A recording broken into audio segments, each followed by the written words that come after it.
Fa imma ya'tiyannakum minni huda faman tabi'a hudaya fala khawfun alaihim wala hum yahzanun.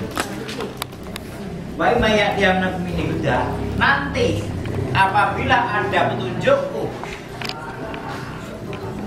faman tabi'a hudaya, maka barang siapa yang mengikuti petunjuk itu, fala khawfun alaihim wala hum yahzanun, mereka itu tidak akan ada rasa takut apalagi khawatir. Walladzina kafaru, adapun orang-orang yang kafir, bakal dagu bi ayatina, dan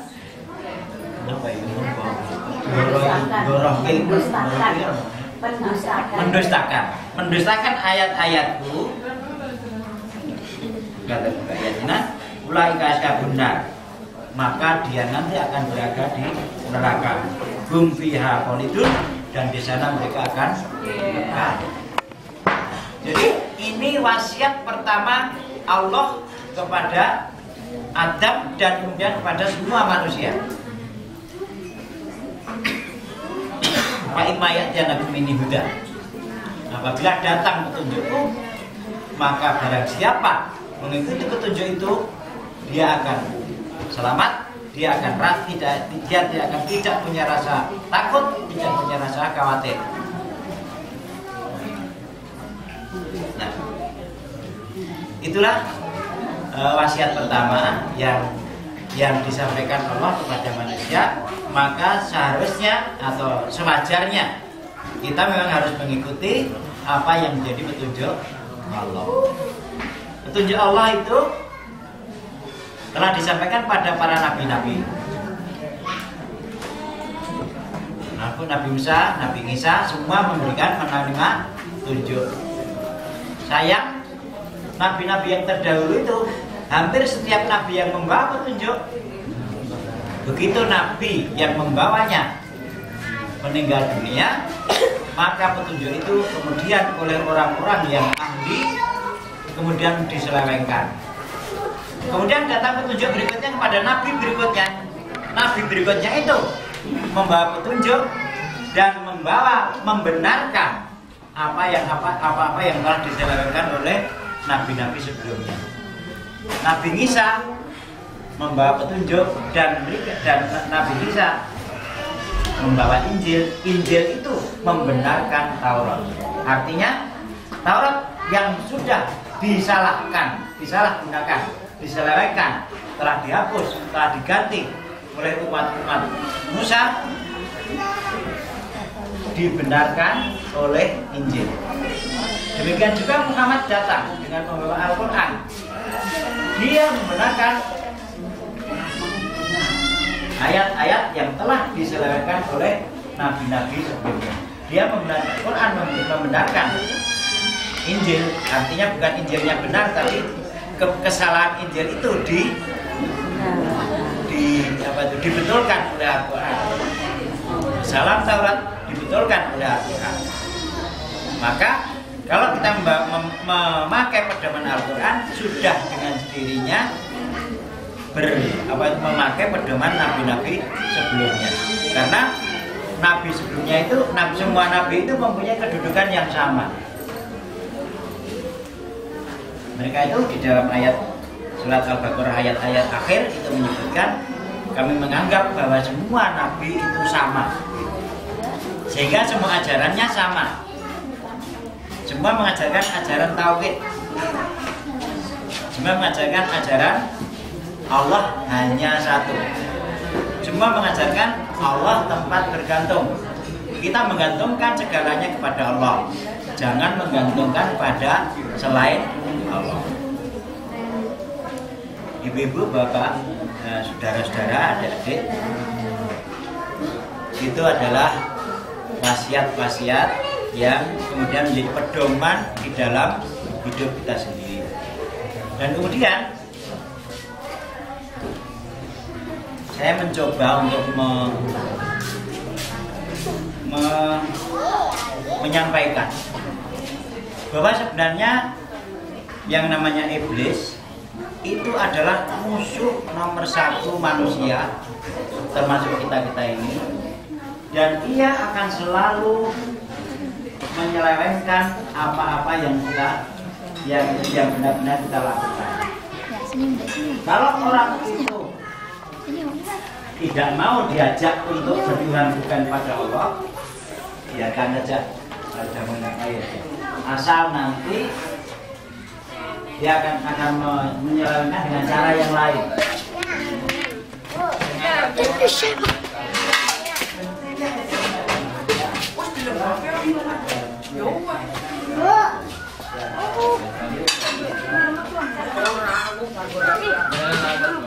Bu, ngapain Bu dedeknya? Bu.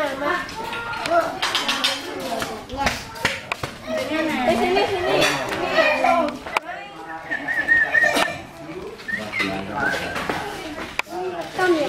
Iya. Oh ini. Enggak ngapa-ngapa. Di mana berapa garamnya sih? Berapa?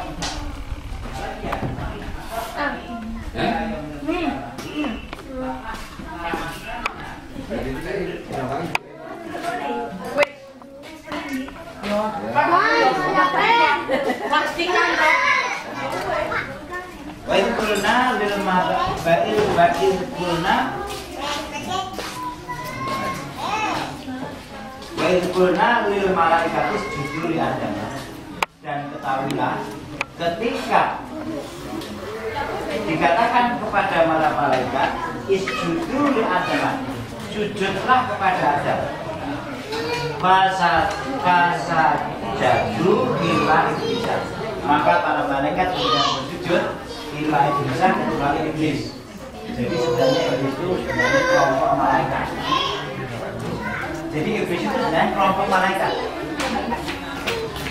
Dia adalah kelompok malaikat, tetapi yang dalam hal perintah ini tidak mau sujud.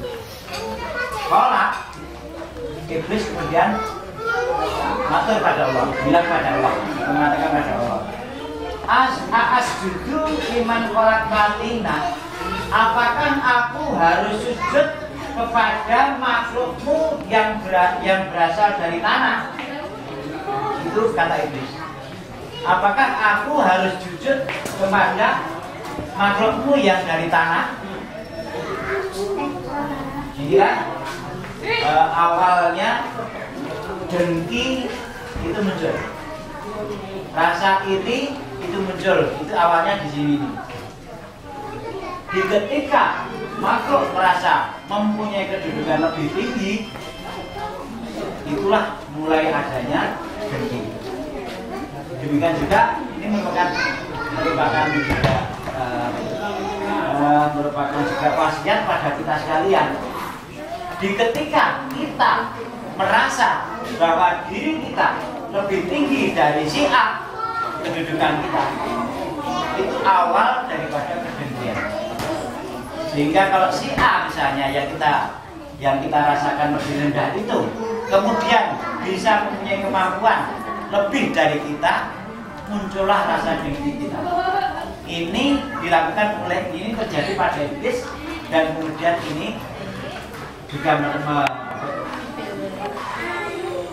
merembet atau pada kita juga akhirnya juga itu jadi.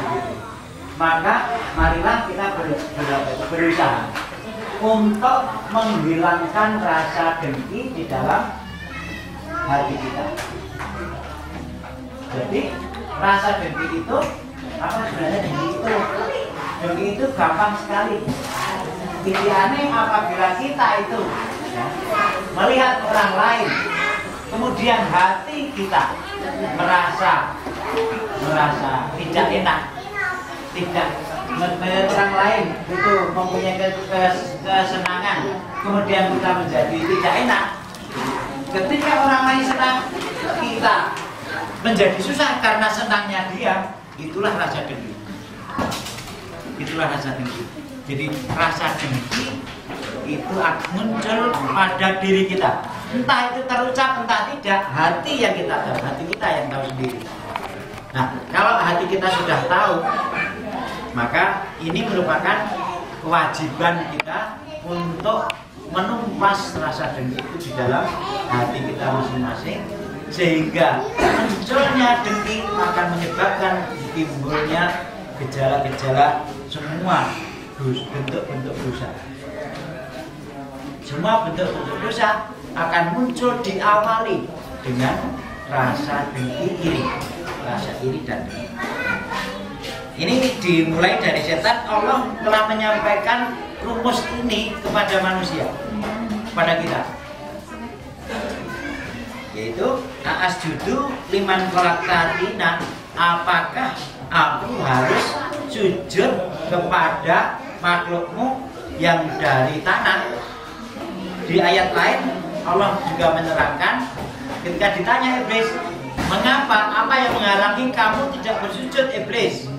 Iblis menjawab, aku lebih tinggi derajatnya dari Adam. Aku diciptakan dari api, Adam diciptakan dari tanah. Mengapa aku harus sujud? Nah, ini adalah awal daripada rasa dengki. Kalau kita sudah mempunyai membeda-bedakan, itu munculnya rasa dengki.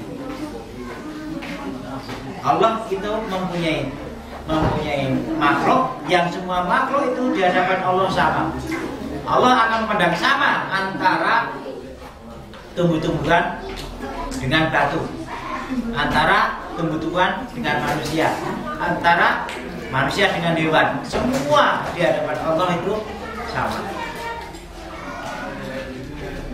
Hanya mungkin karena perbedaan-perbedaan situasi akan menjadi berbeda. Hanya karena perbedaan tugas hidup akan jadi berbeda. Tapi kedudukannya, ya, kedudukan di hadapan Allah itu sama. Kemudian selanjutnya ayat berikutnya ini juga tentang iblis juga. Qala aro'aitaka hadzal ladzi karramta ngalayya la in akhartani ila yaumil qiyamah la ahtanikanna dzurriyyatahu illa qalila. Iblis matur lagi, muncul lagi, berkata lagi pada Allah, aro'aitaka hadzal ladzi karramta, apakah makhluk ini yang akan kamu jadikan, ya, karramta, lebih mulia dari aku? Apakah ya makhluk ini yang kamu akan dijadikan makhluk yang lebih mulia dari lainnya? Ini apa itu kata iblis pada Allah. Nah, di sini itu tadi rasa iri dengki tadi memang berkembang. Dia merasa lebih tinggi derajatnya, kok malah dijadikan makhluk yang tidak lebih karom, lebih mulia.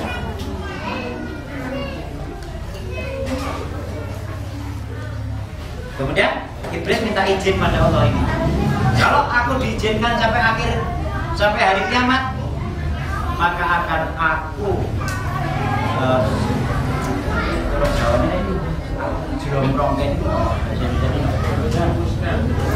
akan aku jerumuskan anak turunnya. Dzurriyyatahu itu keturunan. Akan aku jerumuskan keturunannya illa qalila, kecuali hanya sedikit saja.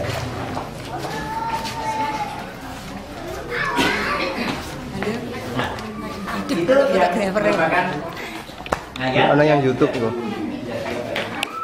Menjadi cambuk bagi kita, bahwa kita kan harus menyelamatkan anak turun kita. Kita harus menyelamatkan keluarga kita. Ya, kalau keluarga itu bisa ke bawah, bisa ke atas. Bahkan yo disalahkan, jangan dibiarkan. Wes bah, akan luwes rasanya mencintai, misalnya begitu. Atau kita membiarkan mereka melakukan sesuatu yang ya ben ditekai baik, ayo mati, bener mati betul. Tapi kita harus menyelamatkan juga mereka atau keluarga kita itu agar juga tidak masuk ke